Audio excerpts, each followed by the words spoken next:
Russ was trying to look up how much he's laying out for this 10-ounce beer. Yeah. This may be the end today. This is only our second shoot. We may have to cut it off right here. Jeez.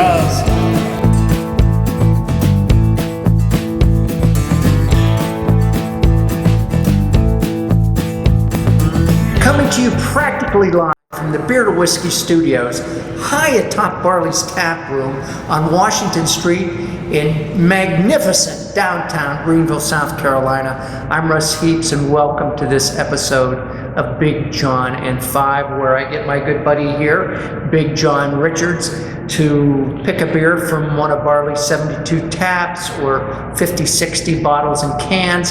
That's when we bring Buddy into the picture.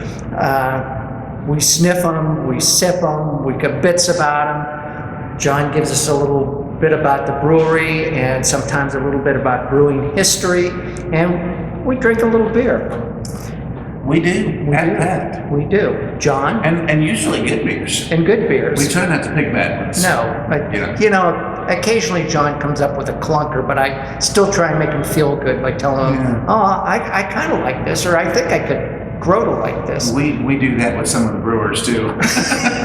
Yeah. Sometimes there are a couple of clunky brewers out there that just don't seem to be able to do anything right. We will not name any names. We will not. Magnolia. So I said. Go ahead. So we're drinking a Collective Arts beer today. Have you ever heard of Collective Arts Brewery? Some of you will have, because one of the things they do is they do a lot of collaborations with other breweries. And they come out as Collective Arts beers, but they're collaborations with, Surly or yada, yada, yada, anybody. This, near as I can tell, is a Collective Arts beer. It's not a collaboration with anyone.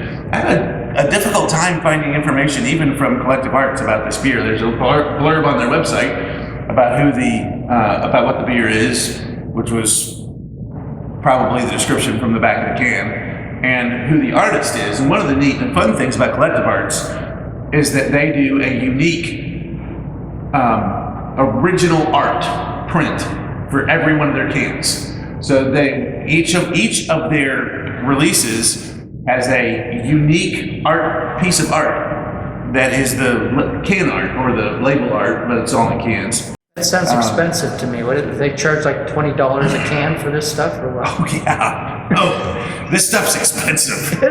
Oh my God. Some of the most expensive beer I've ever seen is Collective Arts stuff. I mean, you're regularly gonna pay $22 for a 4-pack. Russ was trying to look up how much he's laying out for this 10-ounce beer. Yeah. This may be the end today. This is only our second shoot. We may have to cut it off right here. Jeez. One of part of the magic about that is I think these artists actually donate their work for the can. Or exchange the work for beer. Probably do that. That's what I would do. I suspect it's not a pure donation, and they want their beer, they get the recognition that their name goes on the can, that they created the art for the can. So it goes all over the world, because they start in Canada and we get them, so they got to go other places. I don't think they skip over 6 states to get down here. Yeah. But, Collective Arts does make some of the best beers I've ever had. They opened up 2013, so they're just hitting 10 years old now. I have never, ever heard. I think we started getting Collective Arts here maybe only a couple of years ago, but it's been here we had them at my old store in Spartanburg. Right. I remember. I don't remember for sure how much longer they've been in South Carolina than that. But I love it when we get them, even though they are a little pricey, because they're always some of the best beers around. So this, now that we've gone through all that, is a beer called Stranger Than Fiction, and it's a coconut coffee porter. Coconut coffee porter? I don't know. I'd turn around and look, but I can't read it. I'm not going to do it either. I'll put it on. Coconuts in the list, and that's again why I was having trouble with the description from the website, because it just says this is an English style porter water with ridiculous amounts of roast and molasses. And it doesn't mention anything about coconut or coffee or vanilla or anything else. It's all it says. And I was like, well, that's exciting. It's 5.5%, so it's in that English porter Right. alcohol range. The head cleaned right up on it, so it's not, super overcarbonated, which is a great sign. Yeah. So I'm gonna jump right in at this point and see what we're drinking, and then we can talk about it a little bit more knowledgeably. I'm with you. Text Miss Lily. Let's do it. I don't get it. Oh, I don't get that. I don't get much off the nose. It's not big on the nose, but I definitely get some coffee roast and get a lot of just malt, like bread roast. It is so subtle, I'm not pulling anything out of it. I don't know that I'm pulling any coconut out of this. And I'm basing this whole coconut thing on the fact that That's what it the says. menu here says chocolate. It's chocolate coconut coffee or English porter. I'm getting, So somebody came up with that. there's a nice chocolatey thing on it. I'm still not getting much in the way of coconut. I get the chocolate. There's a real mild, light chocolate sweetness to it, but the roast is the roast is making my mouth water. It's so dry. I'd drink more then. Yeah. My suggestion is drink heavily. I'm not. I don't know that I'm pulling anything that relates to coconut out of this. If there's coconut in here, it's got to be toasted beyond recognition, which is fair.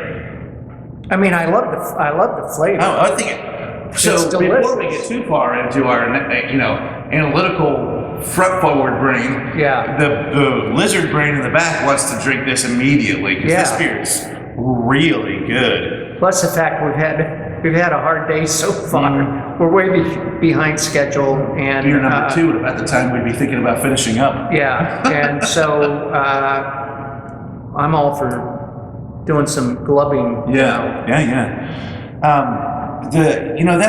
I'm gonna go back to that roast thing because the roast is not really one of the flavors that hits me up front, but it hits me on the back and it dries everything up. And as I talk over it, all I've got is roast. If you go through Cicerone, they encourage you to do these kinds of crazy, and they are crazy things. No one would ever do this unless they were trying to do this. Is you take dry malts before they're even crushed up, and you crush them for yourself, and then you just eat them dry. And it's just these ultra concentrated flavors that are designed to help you recognize them when you get into the beer once you start tasting them. Thank God glass isn't like a big flavor profile in beer. Huh? That would be an interesting day. Crush up a bunch of this glass. And it would be even more man. interesting the next day. Right. Well, we're not going to do Right, it. yeah. That's a different show. That's a different show. Someone's probably done that show. Maybe we can link to that in the show notes. No doubt. Yeah, we'll see what we can do. So what I was getting to is that having done that with Black Patent malt, which is one of the most heavily roasted malts that we use, this reminds me so much of just that malt. It just tastes like the roast in Black Patent malt, which is just black and dry and roasted. It's pleasant. It is. The beer is clean, and the roast on the back end is big. Yeah, that's got some beautiful lacing. My glass isn't doing the lacing thing, but sometimes that happens.